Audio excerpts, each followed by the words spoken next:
Can I just... I don't know what to...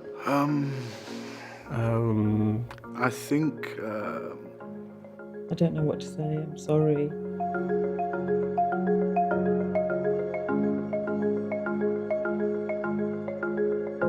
You don't know sometimes what to say, and you're basically walking on eggshells. Sometimes it can shock people. Someone says you're having a good day. They just expect you to say, yes, I'm okay. And I'll say, no, I'm not. And some people can get taken aback. Oh. And I think there's the fear of saying the wrong thing. You know, what do I know about mental health?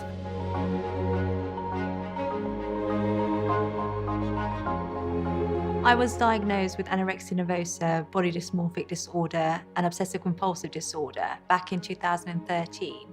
And on Friday the 29th of August 2014, I tried to take my own life. My name's Hakira and I'm Sandeep's mum, mother, is it? Best friend. And best friend. Dave first joined the Mint session when he was struggling with his mental health, and from there we kind of, in a strange way, hit it off, I think. It's love at first sight. I like to think of it that way. I'm Dr. Will Murcott. I'm a mental health nurse and senior lecturer with the Open University.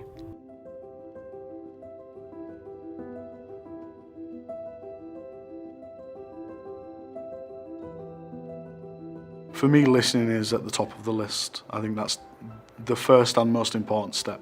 If you can, active listening, repeating back some of the things that they've said to you so that they can feel and realise that they're being helped. That first initial conversation that you had with me when my mum and dad sat me down, that's when the bubble popped for me.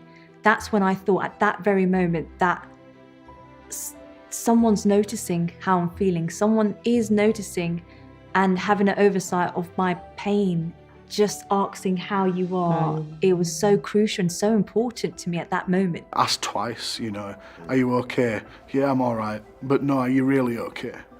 And then it's like, well, no, actually, I'm not. I think there is an urge to try and problem solve and do something. And there's almost need sometimes to be able to fix a problem or a person.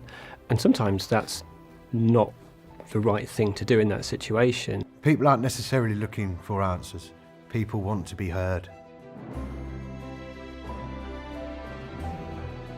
One of the things I've learned as a mental health professional is that often if I try and set goals or have my own needs and wants and desires for how somebody should get better, they are usually wrong. And so from my point of view, it's working with a person at their pace and trying to understand how they want to move.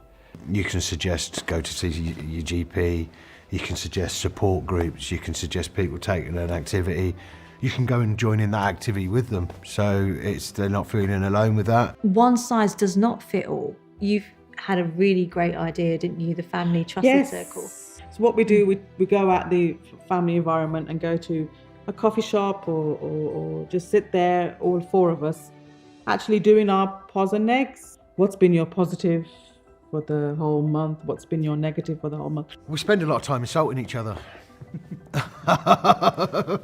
We just send each other little videos or, oh yeah, I've been watching that, and just little clips. Everybody's at the click of a button now.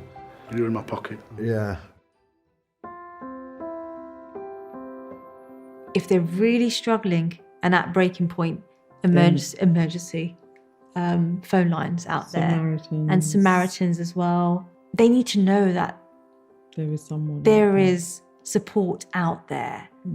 And it's so hard to see that when you are in a dark place. When you're in a dark place, yeah.